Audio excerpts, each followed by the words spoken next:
Le sujet qui m'a été proposé, Mémoire de saint Thomas d'Aquin et tradition, m'a semblé tellement large, tellement vaste, qu'il s'apparente dans mon esprit à une épreuve, disons un test. Il en allait ainsi de certains concours d'entrée à des écoles françaises bien connues. Au cours d'un de ces exercices, il m'avait été demandé d'expliquer comment le terme latin sinistra, qui signifiait à ses origines main gauche, en était arrivé à désigner dans le français moderne deux termes différents, sinon opposés. Gauche, notamment à la gauche politique, et puis sinistre. Dans ce qu'on appelait le grand oral, l'important ne résidait pas tellement dans le contenu de la réponse, c'est du moins ce que j'ai cru, mais dans la manière dont la question était interprétée et surtout renvoyée à celui qui l'avait posée. J'aurais pu rappeler qu'à ses origines, sinistra signifiait la main faite pour le vol, ce qui annonçait déjà une évolution négative, mais j'ai préféré détourner la demande en avouant avec ingénuité qu'il m'était difficile d'expliquer une différence que je ne percevais pas. Cette réponse ne m'avait pas valu une si bonne note que ça. Nous étions à la veille de 68. Je traduis pour aujourd'hui. Voyons ce que peut dire un évêque qui a toujours revendiqué sa proximité avec la pensée de saint Thomas sans jamais appartenir à l'école.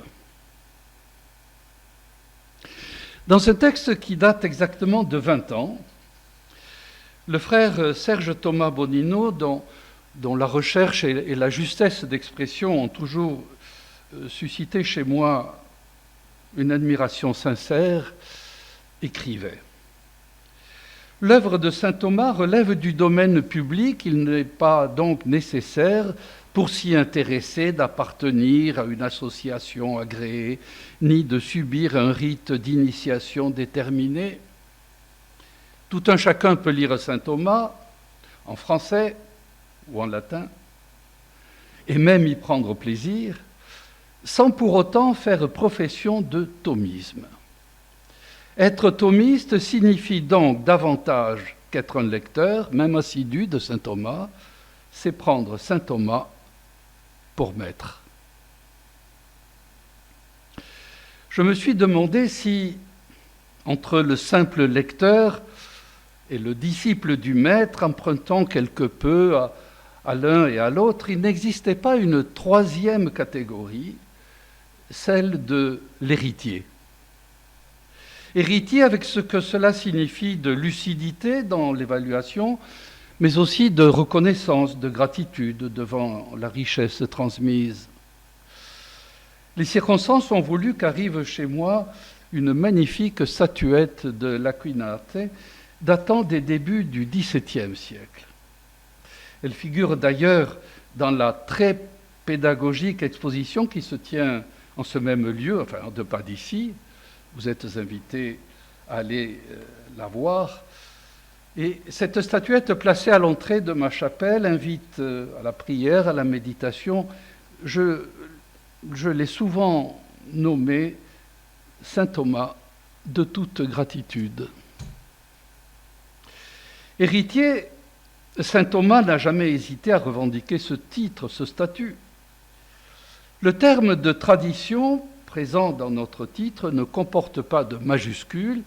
Il ne renvoie donc pas au concept théologique de tradition, T majuscule, qui joue, nous le savons tous, un rôle déterminant dans la marche de l'Église. Au sens strict, si du moins je m'en réfère à Littré, la tradition exprime l'action de faire passer, de passer ce que l'on possède en la possession d'un autre. Et c'est bien là, me semble-t-il, le vocabulaire typique de l'héritage. Saint Thomas parle très peu de la tradition et ne lui consacre du moins si ma mémoire est bonne, aucune question particulière. Lorsqu'il le fait, il applique principalement à l'écriture ex traditione sacrae scripturae. Et il explique que les arguments tirés de l'écriture présentent une priorité absolue. Ce sont la norma normans à l'aune de laquelle tous les autres arguments doivent être appréciés. Mais quels sont ces autres arguments? Ce sont ceux fournis par les commentateurs de l'écriture, d'abord les pères de l'Église, ou même les philosophes et les poètes. Et il explique: la doctrine sacrée utilise aussi la raison humaine, non point pour prouver la foi, ce qui serait en abolir le mérite, mais pour mettre en lumière certaines choses que cette doctrine enseigne. Donc, phrase célèbre, puisque la grâce ne détruit pas la nature mais la parfait, c'est un devoir pour la raison naturelle de servir la foi. Laissons aux spécialistes, que je ne suis pas, le soin de rappeler ceux qui ont joué un rôle premier dans l'élaboration de la pensée de notre frère. Mentionnons quelques repères bien connus pour ses études. En 1245, Thomas est envoyé à Paris, puis à Cologne, où, je cite, florissait un studium generale sous la direction de frère Albert, maître en théologie, et réputé savant dans tous les domaines du savoir. Et Thomas s'est souvent réclamé de lui. Dans un article paru au lendemain de la dernière guerre, dans la revue des sciences philosophiques et théologiques, Étienne Gilson explique pourquoi. Alors que saint Augustin et ses disciples avaient fait le choix de la philosophie de Platon, notre frère, sans exclure Platon, se tourna résolument vers Aristote. Et le philosophe écrit superbement: Aristote était à la disposition de tous, et saint Thomas a su en faire l'usage qu'on sait. Il n'a pas subi passivement le choc d'Aristote. Il est comme allé au-devant de lui, cherchant ses textes et provoquant au besoin ses traductions pour les commenter en vue de l'œuvre entièrement différente de celle d'Aristote, que lui-même se proposait de construire. Puis, cette phrase étonnante, ce n'est pas l'influence d'Aristote qui explique la théologie de saint Thomas, c'est la théologie de saint Thomas qui explique l'influence d'Aristote. Si Thomas a été l'héritier que l'on devine, pourquoi ceux qui ont lu son œuvre avec attention, sans devenir ses disciples au sens strict de ce terme, selon la distinction évoquée à l'instant, ne se réclameraient-ils pas de son héritage? Qu'il me soit permis d'en donner ici 3 illustrations. 1975, il m'avait été demandé d'enseigner ici, à l'Institut catholique, la théologie morale fondamentale. Le grand souffle libertaire de 68 n'était pas retombé, même s'il commençait à perdre un peu de sa vigueur. Il continuait à susciter une espèce d'allergie envers les notions de loi, de règles, envers l'autorité. Il était entendu que la morale était forcément répressive, avec ses interdits et sa mentalité culpabilisante, puisqu'elle ne pouvait s'empêcher de désigner la faute. À Toulouse, donc, ici même, personne ne voulait prendre en charge cette matière.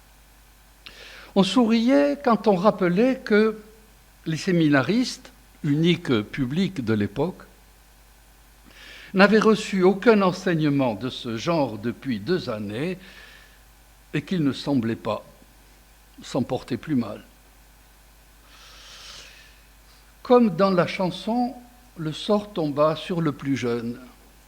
Poussé par le provincial de l'époque et le père Labourdette, dont j'étais proche, je finis par accepter. On me considéra alors avec une sorte de commisération. Je feignis de ne pas m'en apercevoir. Il restait cette certitude, comment, à cette époque-là, peut-être toujours, enseigner la morale chrétienne.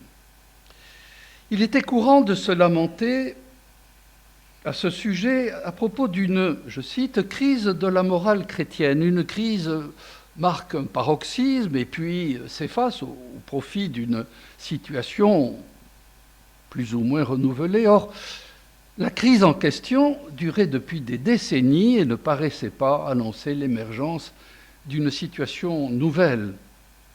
Ce n'était donc pas, à mes yeux du moins, une crise, mais une rupture. Dans son ouvrage « L'usage des plaisirs », le philosophe Michel Foucault démontrait que deux modèles et deux modèles seulement traversaient toute l'histoire de la morale, du moins en Occident. Le premier modèle désignerait une éthique soucieuse avant tout de conformer l'acte humain, l'action humaine, à un ensemble de prescriptions. Ce serait, disait-il, une éthique du code. Et dans le second modèle, l'éthique serait présentée comme un art de l'existence. En se fixant des règles de conduite, les hommes chercheraient d'abord à se transformer eux-mêmes, à se modifier dans leur être singulier. Et ces deux modèles, les seuls, se seraient imposés alternativement dans l'histoire de la morale. On pouvait donc émettre l'hypothèse selon laquelle l'évidente suprématie du modèle du code, du moins depuis le XVIe siècle, mis en place à la fin du Moyen Âge, était en train, sous nos yeux, de s'effondrer, tandis que la communauté chrétienne et peut-être derrière elle l'ensemble de la société occidentale aspirait, sans le savoir peut-être, à se rattacher à une nouvelle élaboration. Comme il ne pouvait y avoir que deux modèles, puisque l'un venait de s'effondrer, le deuxième devrait s'imposer d'une manière ou d'une autre, un modèle de la construction de soi. Il ne serait pas difficile de démontrer que la morale telle qu'elle ressort de la Secunda Pars, de la somme théologique, avec son articulation béatitude, vertu, relevait évidemment d'une éthique de la construction de soi. Pourquoi ne pas s'en servir ? Pourquoi ne pas s'appuyer sur elle pour jeter les bases d'une éthique adaptée à la modernité ? Et c'est nourri de ces convictions que je me lançais dans ce qui a été, et ce qui reste d'une certaine manière, la grande passion de ma vie, l'enseignement. Les miasmes de 68 interdisaient de prononcer, même dans les séminaires, le nom de saint Thomas. Le père Joseph-Marie Nicolas, qui enseignait dans la même maison, me souffla « Parlez-en toujours, ne le dites jamais ». En somme, se référer à la doctrine sans mentionner l'auteur. J'ai suivi cette recommandation et la vérité m'oblige à rappeler que les étudiants de l'époque trouvaient cette approche très moderne. Saint Thomas allait me rendre un autre service. Il me fallait trouver un mot pour symboliser cette nouvelle entre guillemets, approche, un mot phare, un mot logo. Et dans l'ouvrage auquel j'ai fait référence un peu plus haut, Serge Thomas Bonino s'attache à définir ce qu'il appelle, je ne sais pas s'il dirait la même chose aujourd'hui, l'école thomiste tolosane, à partir de 4 critères.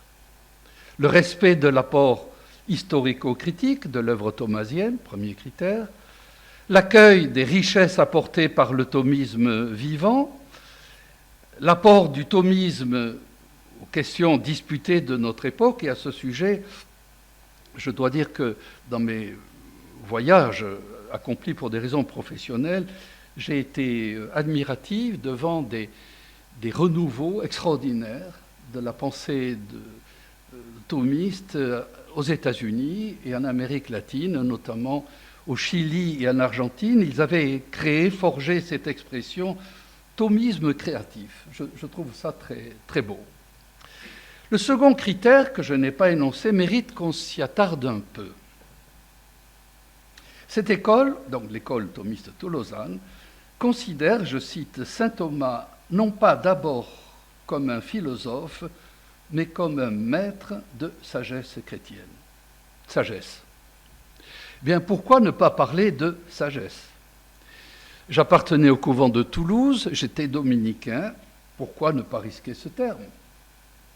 Pourquoi ne pas résister à la mentalité de l'époque qui avait réduit la sagesse à une notion démodée, étriquée, bourgeoise, il faudrait dire.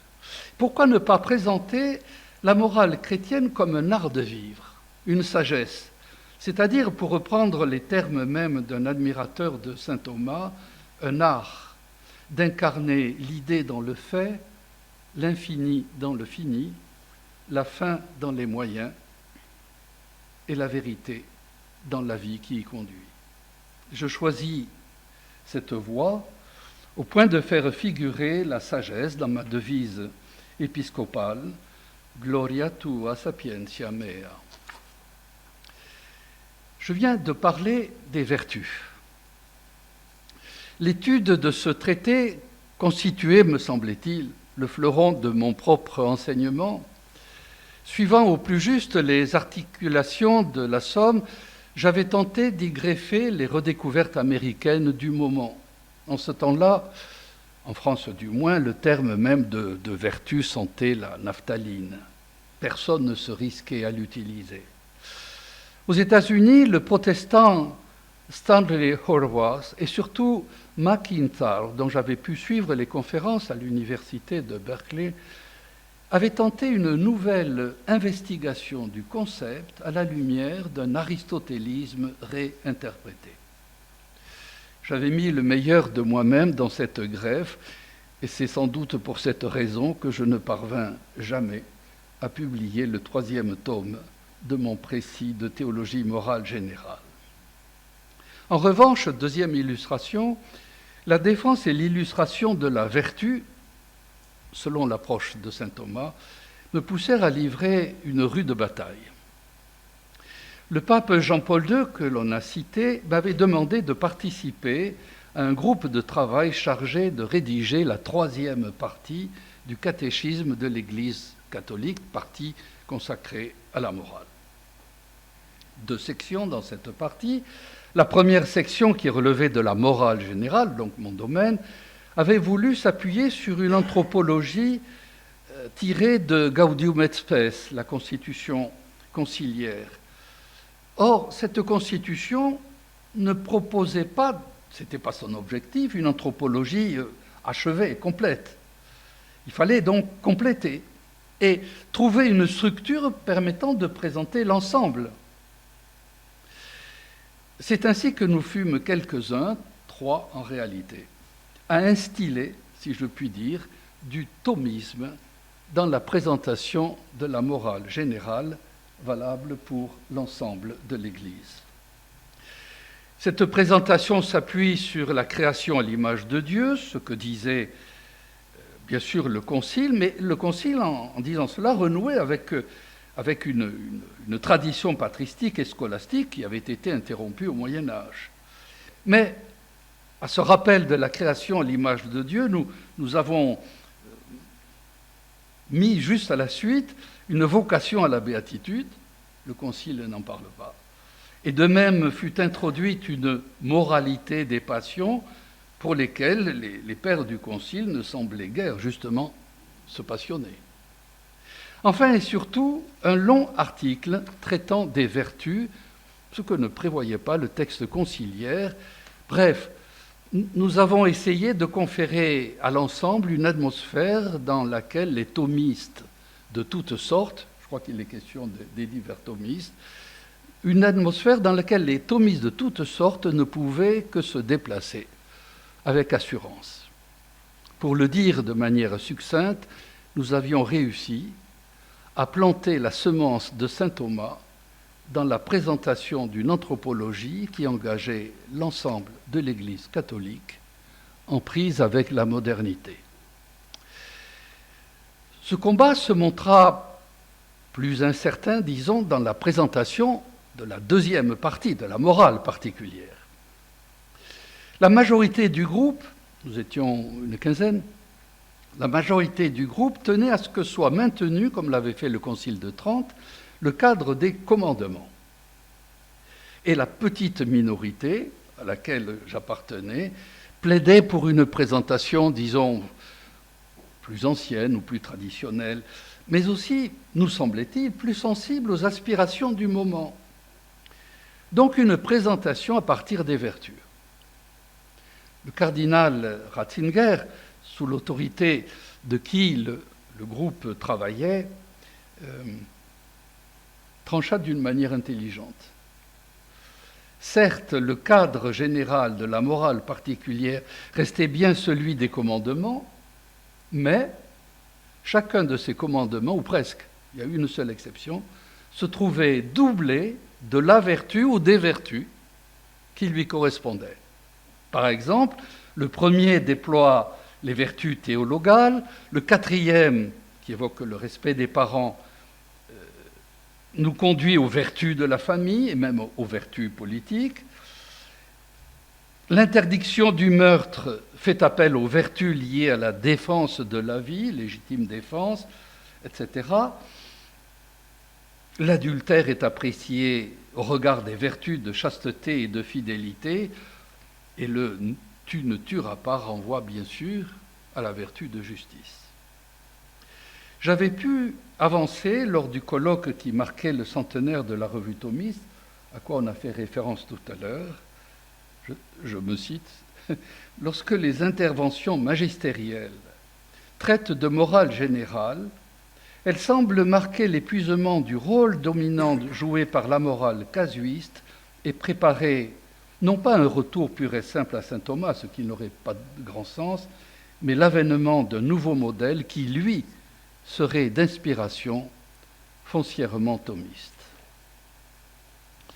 Mes amis, si vous trouviez saint Thomas trop difficile, son œuvre trop abstraite, son vocabulaire trop technique, laissez-moi vous inviter au voyage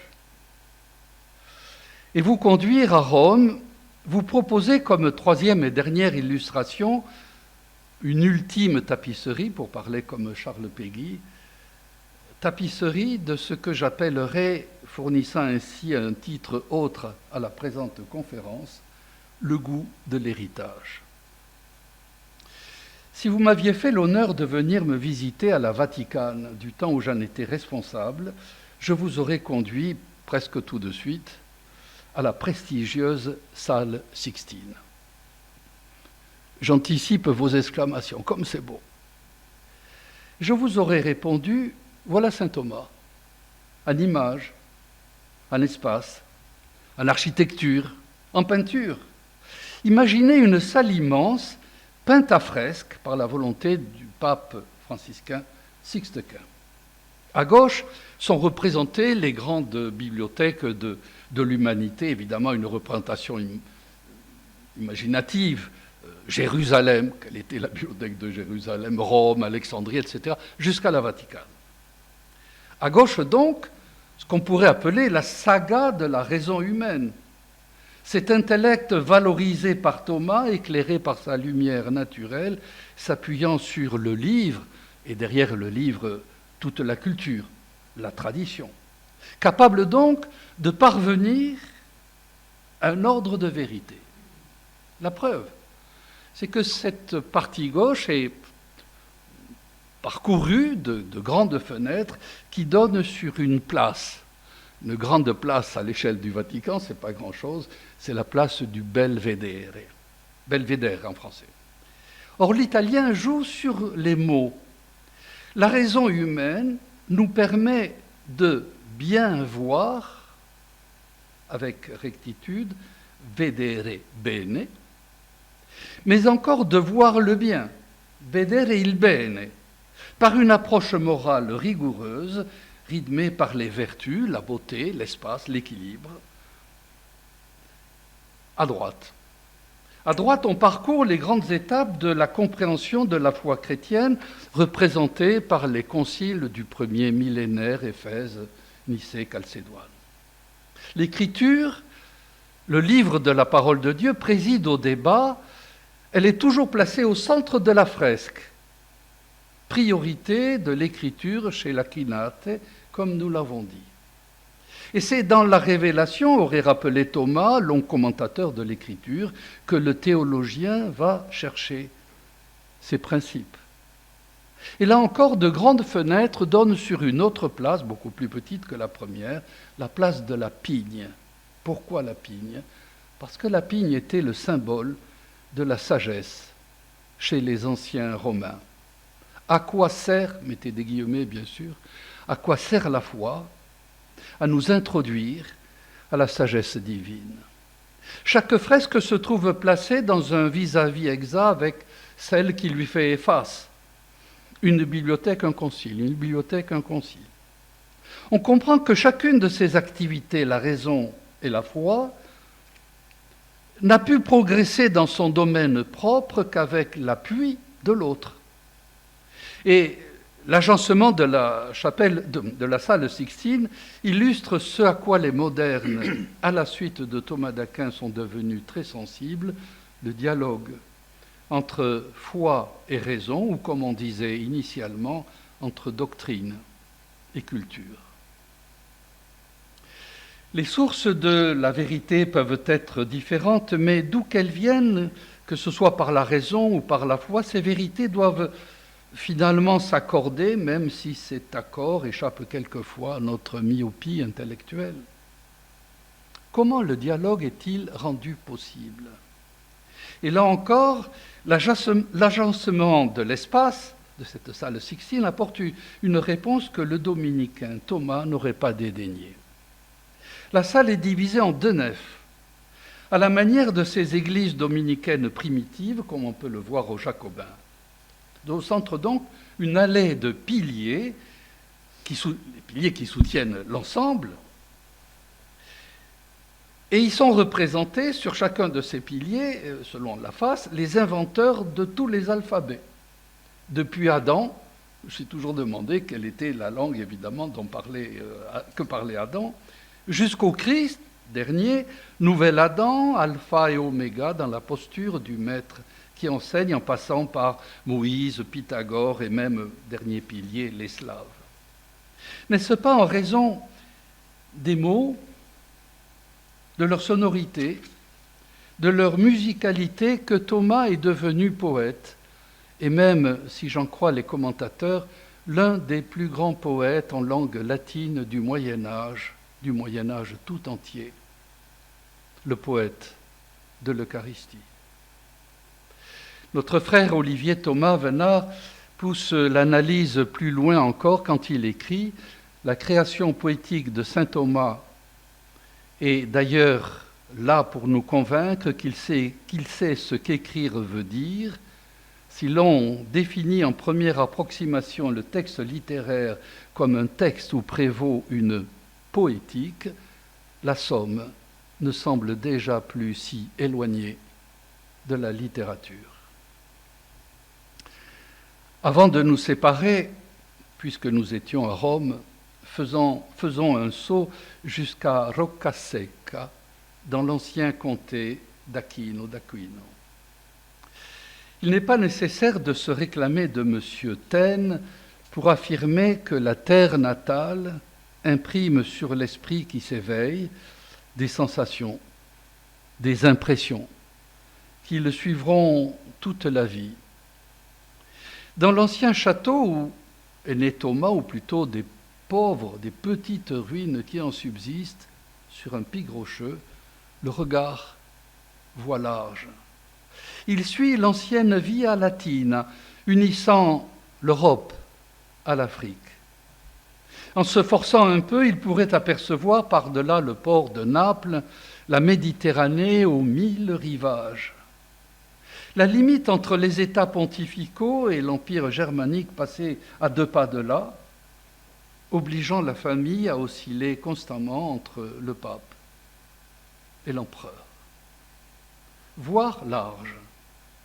Et désormais penser amplement, avec courage, avec génie.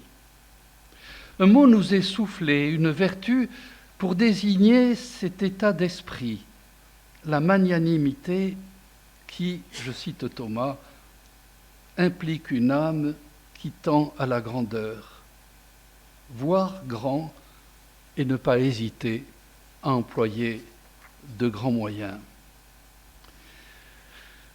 Alors que, par vagues successives, une société sécularisée repousse notre Église jusqu'aux confins, jusqu'aux périphéries de l'insignifiance, qui pourrait nier que cette même Église a besoin, aujourd'hui plus que jamais, de la pratique de la vertu thomasienne, de la magnanimité. Je vous remercie.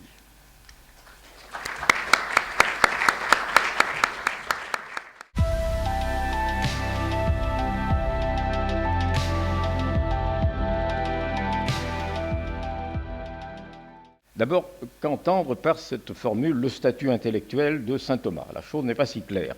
Le mot de statut peut sembler renvoyer à une notion institutionnelle, sinon juridique.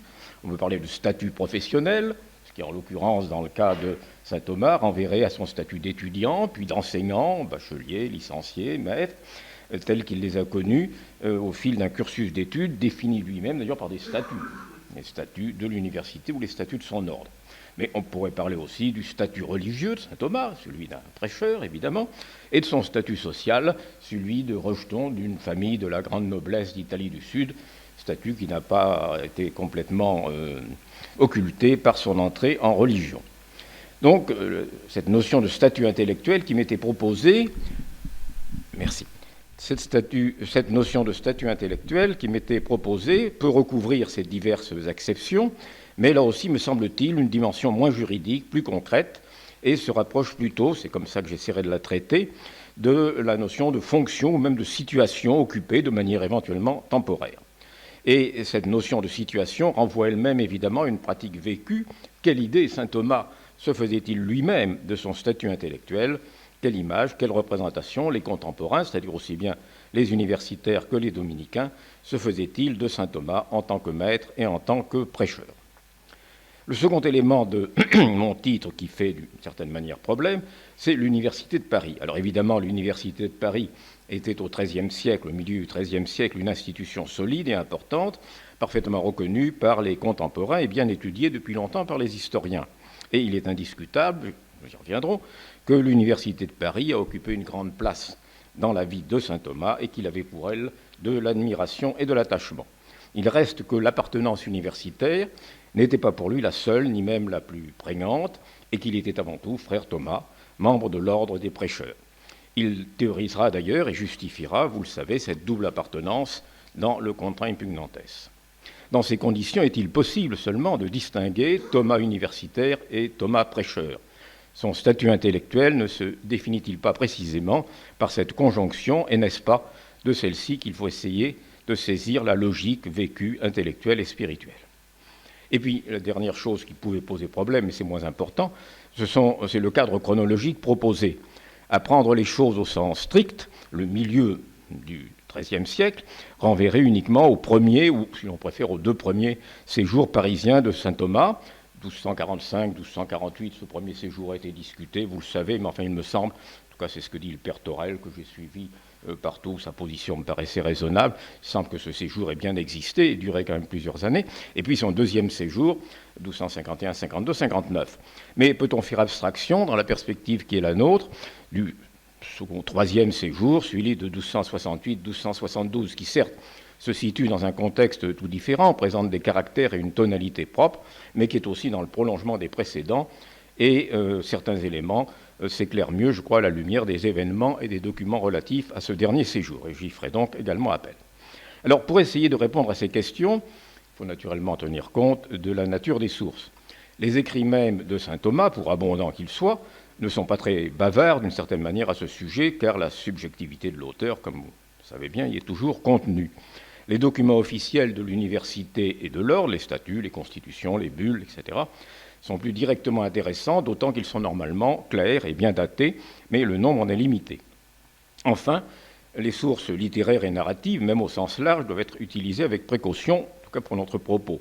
Quelques-unes, Gerard Frachet, etc., datent même du vivant de saint Thomas, mais les plus connus, Guillaume de Tocco, Bernard Guy, sont nettement postérieures. Elles ont été en particulier rédigées dans les années du procès de canonisation autour de 1320. Même quand elles sont bien documentées, elles ont clairement une visée apologétique et se conforment à des schémas hagiographiques éprouvés, puisqu'il s'agissait d'établir et de faire reconnaître par l'Église la sainteté de saint Thomas. Elles rendent compte au mieux de l'image et du souvenir que saint Thomas avait laissé dans son ordre et que l'ordre voulait entretenir à son sujet un demi-siècle après sa mort. Elles doivent donc être utilisées avec un certain esprit critique. Ceci dit, évidemment, je le dis d'un mot, et en particulier en tant que laïc, si j'ose dire, laïc chrétien, certes, mais laïc, Thomas d'Aquin, plus que tout autre théologien du Moyen-Âge, a fait l'objet d'une somme immense de travaux scientifiques auxquels ont collaboré des générations d'historiens, de philologues, de théologiens, de philosophes, de liturgistes. L'essentiel de son œuvre est désormais accessible, même s'il subsiste encore bien des problèmes de critique textuelle et d'attribution. Ses méthodes de travail ont été bien étudiées, grâce à de savantes analyses codicologiques et paléographiques, dont le père Dondène avait donné le point de départ. La chronologie détaillée de sa vie et de ses écrits a été minutieusement établie, même s'il subsiste toujours des divergences entre spécialistes. Et c'est donc en m'appuyant sur cet acquis considérable, que je suis d'ailleurs loin évidemment de maîtriser, que j'ai essayé de rassembler les quelques remarques qui suivent. Et c'est donc en toute humilité que je le dis, tout ce que je dois à tous les gens qui se sont pensés, en fait tous les prêcheurs qui se sont penchés sur le docteur commun. Alors, premier point, si vous voulez, saint Thomas, maître de l'université. Il est communément admis par les historiens que le milieu des années 1240, qui voit saint Thomas s'installer pour la première fois au couvent Saint-Jacques, marque par ailleurs la stabilisation définitive de l'institution universitaire à Paris. Un certain nombre de travaux récents, par exemple le livre publié il y a quelques années par Madame Gorochoff, que vous entendrez, je crois, vendredi, prend comme point d'arrivée justement vers 1245, n'est-ce pas? D'autres travaux ont également pris cette césure chronologique. La grande crise de 1229-1231 avait été comme un baptême du feu dont l'université était sortie victorieuse. Certes, on n'a pas conservé pour cette époque de statut écrit, en tout cas suffisant, qui permettrait de décrire avec précision le fonctionnement de cette institution, et beaucoup de points, qui n'étaient d'ailleurs peut-être pas encore tous réglés, restent dans l'ombre. Mais l'université, vers 1245, était clairement reconnue comme personne morale par le pape et par le roi, qui lui avait concédé de multiples privilèges. Elle possédait son grand sceau, signe matériel de cette personnalité morale, et les rouages essentiels étaient en place, les assemblées, le recteur, les nations, les facultés, et même les premiers collèges.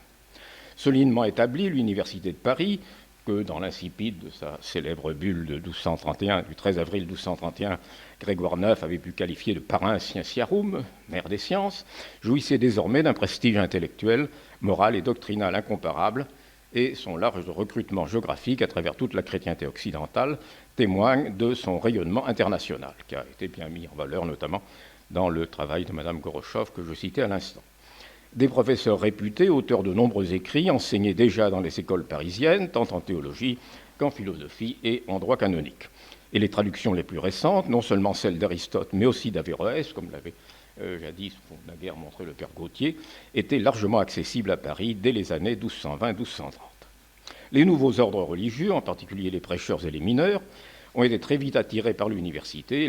Dès le début des années 1220, ils ont établi à Paris des couvents dont ils souhaitaient que le studium ou les studia soient intégrés à l'université pour permettre aux frères les plus doués pour les études de bénéficier de la haute qualité, de la modernité de l'enseignement parisien et d'accéder aux titres, aux grades rares et prestigieux de magistère in sacra pagina, dont Paris avait le quasi-monopole, si on laisse de côté Oxford et Cambridge, dont la concurrence était faible, je dirais, à ce moment-là en tout cas, étant donné leur isolement insulaire. J'insiste, et je le redirai, à quel point le titre de maître en théologie, au milieu du XIIIe siècle, à l'époque de saint Thomas, est quelque chose de rare. Il y en avait quelques dizaines dans tout l'Occident, n'est-ce pas? C'est pas le prix Nobel de théologie, mais presque, n'est-ce pas? C'est vraiment un titre prestigieux qui se divulguera beaucoup plus à la fin du Moyen-Âge avec la multiplication des facultés de théologie.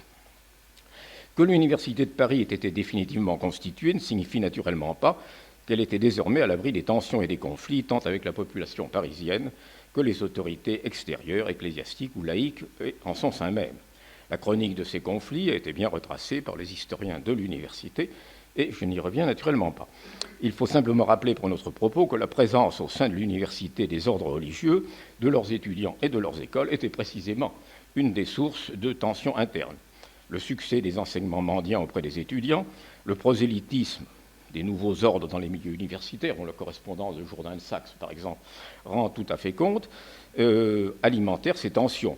Mais l'accaparement, entre guillemets, c'est le point de vue des séculiers, par les dominicains et les franciscains de 3 chaires de théologie, et la crainte, réelle ou fantasmée, que le processus ne se poursuive indéfiniment, semble avoir constitué le point de crispation essentiel entre les nouveaux ordres et les maîtres séculiers, surtout à partir du moment où des cisterciens et des bénédictins ont commencé à leur emboîter le pas.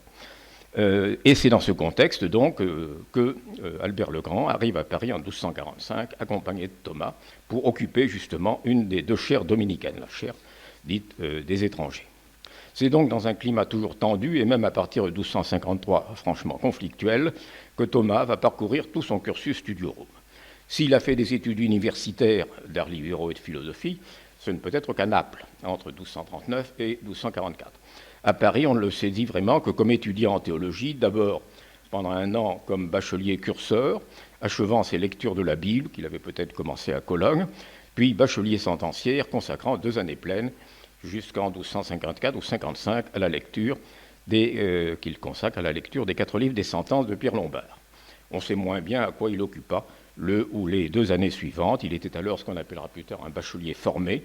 Sans doute participait-il activement, en particulier à des disputes. Je m'inspire sur toute cette chronologie de ce qu'a écrit le frère Adriano Oliva. Il faut dire qu'on était alors au plus fort de la querelle avec les séculiers, contre les assauts de qui les archers du roi durent parfois protéger le couvent Saint-Jacques.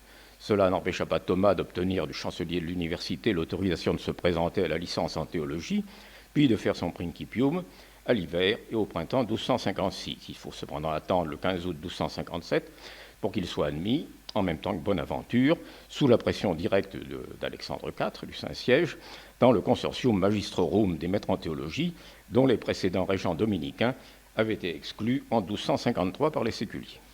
À partir de cette date, il occupe donc normalement une des 2 chaires de Saint-Jacques et exercera cette régence jusqu'en 1259 pour la reprendre 9 ans plus tard, de 1268 à 1272. On ne connaît pas très bien les règles qui fixaient au milieu du XIIIe siècle l'organisation des cursus en théologie. Mais les statuts qui règlent tout cela sont du XIVe siècle, même si assez malencontreusement, Monseigneur Glorieux avait jadis publié un article sur l'enseignement à la faculté de théologie au XIIIe siècle, mais en ne citant que des textes du XIVe. Par ailleurs, l'article est très intéressant, mais il faut simplement décaler d'un siècle. On ne connaît pas très bien les règles qui fixent au milieu du XIIIe siècle l'organisation des cursus en théologie, mais il semble que celui de Thomas d'Aquin était certes brillant, peut-être même légèrement accéléré, j'y reviendrai, grâce à diverses dispenses, mais au total normal et comparable à celui d'autres magistrines sacra pagina contemporains. Ces régences parisiennes, qui ont duré au total 7 ans, peuvent paraître relativement courtes, mais il n'y a là encore rien de vraiment surprenant. La rotation rapide des titulaires de chaires semble avoir été la règle au XIIIe siècle, à quelques exceptions près, parmi les maîtres mendiants et même séculiers. C'est en particulier le cas chez les franciscains, où la rotation est extrêmement rapide. Cette conformité au système en vigueur à la faculté de théologie ne concerne pas seulement le déroulement du cursus de saint Thomas, mais aussi les formes de son enseignement. Il a pratiqué avec assiduité les types d'exercices déjà en honneur à l'université: lectiones, cursives et magistrales, principia, disputes ordinaires et codes libétiques, sermons, etc. Il a commenté les textes du programme, à savoir la Bible et les sentences, utilisé les éditions et traductions disponibles à Paris, même s'il a pu aussi encourager quelques traductions nouvelles, celle de Guillaume de Meurbec. Plus largement, on a le sentiment que Thomas a été séduit dès sa jeunesse par le modèle universitaire, à la fois comme institution d'enseignement et comme pratique intellectuelle, et qu'il y a toujours été fidèle, sans le remettre en cause ni le critiquer. C'est sans doute l'attrait de l'université et du savoir qui s'y enseignait, qui l'ont poussé, dès fin des années 1230, à quitter le Mont Cassin pour Naples, puis la Bénédictin pour celui de prêcheur. Et il gardera toute sa vie cet attachement à l'université, surtout celle de Paris, centre quasi exclusif au XIIIe siècle de l'enseignement de la théologie savante de haut niveau. Cet attachement va de pair avec la haute idée qu'il se faisait du titre de maître en théologie, fortement affirmé dans plusieurs codes libet que vous connaissez, qu'on parle de maître en théologie à l'architecte, n'est-ce pas? C'est thème qui sera repris d'ailleurs par beaucoup d'autres maîtres, et donc la fierté qu'il tirait à juste titre, serait-on dire, car il s'agissait encore à cette époque, je l'ai dit à l'instant, d'un titre rare et prestigieux, et il contribue à expliquer son refus bien connu, que ses biographes dominicains préfèrent évidemment mettre au compte de l'humilité, des honneurs et des positions de pouvoir dans ou hors de son ordre, ce qui le distingue de beaucoup de ses confrères, séculiers ou religieux, Bonaventure, Pierre de Tarentaise, etc., Albert le Grand lui-même, qui à un moment ou à un autre ont accepté des prélatures. Resterait à se demander, nous y reviendrons, si cet attachement de saint Thomas à l'université a été d'ordre avant tout intellectuel ou religieux, ou s'il a eu une dimension plus concrète, pour ne pas dire sentimentale, et s'il était payé en retour par les universitaires parisiens eux-mêmes qui ont connu et côtoyé Thomas. Avant d'en venir là, et pour nous demander vraiment ce que signifiait ce terme de statut intellectuel de saint Thomas, il faut dire un mot de son appartenance à l'ordre dominicain, indissociable de son appartenance universitaire et même, d'une certaine manière, englobante, surplombante, comme on dirait aujourd'hui, par rapport à celle-ci. Donc, deuxième partie, si vous voulez, frère Thomas, docteur et prêcheur.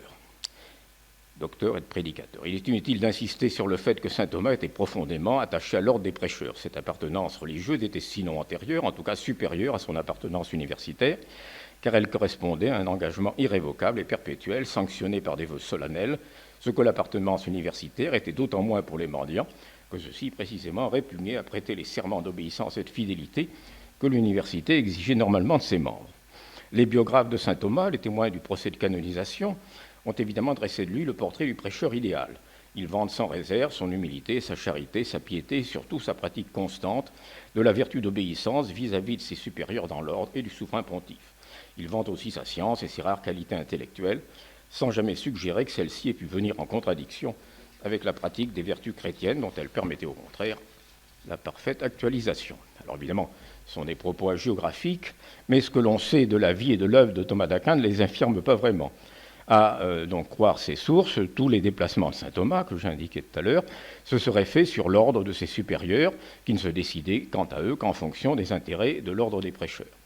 Pendant ces séjours parisiens, le cursus et les enseignements de saint Thomas se sont coulés, je l'ai dit, dans le moule défini par les statuts universitaires, mais il y a à chaque fois mis un terme, il est parti de Paris en 1259, en 1272, plutôt brusquement et sans hésiter sur l'injonction des autorités de l'ordre, même si certains ont peut-être essayé de le retenir à Paris. Il est vrai que les activités que lui conférait l'ordre en Italie n'étaient pas totalement différentes de celles qu'il avait eues à Paris, même si elles se plaçaient dans un cadre purement dominicain et non universitaire. Le contraste était d'autant moins fort qu'à Paris même, quoique vivant au cœur du quartier latin, je suppose, mais là ce sont un peu des hypothèses, que saint Thomas devait être attaché avant tout au couvent Saint-Jacques. C'est sans doute dans les locaux de celui-ci qu'il assurait le plus souvent ses leçons, ses disputes, ses sermons, même s'il a sûrement été dans d'autres écoles et dans d'autres églises pour les examens de licence et de maîtrise, certaines disputes, certaines assemblées, certaines prédications solennelles. Était-il une figure seulement connue, non seulement connue mais familière, n'est-ce pas, dans le petit monde des scolares parisiens cesse, qu'on le reconnaissait dans la rue, on dit tiens, voilà Saint Thomas pas Saint Thomas, mais voilà Thomas d'Aquin qui passe, je ne sais pas. Parlait-il seulement français? C'est une question que je me suis souvent posée. Je pense qu'il devait parler un petit peu au moins, mais enfin, je ne connais aucun texte qui le dise clairement. Guillaume de Tocco dit qu'en matière de langue vulgaire, il parlait surtout napolitain. Mais ça, je pense qu'il veut dire par là qu'il ne parlait pas, que ce n'était pas l'italien canonique qu'il parlait, c'était le napolitain. En tout cas, il est clair qu'à Saint-Jacques, les auditeurs de saint Thomas étaient très majoritairement des frères prêcheurs, mais il est clair aussi que, sauf peut-être dans les moments de trouble, pouvaient se joindre à eux des religieux d'autres ordres ou des séculiers, et que ces auditeurs extérieurs étaient également nombreux à participer à ces disputes ou à assister à ces sermons.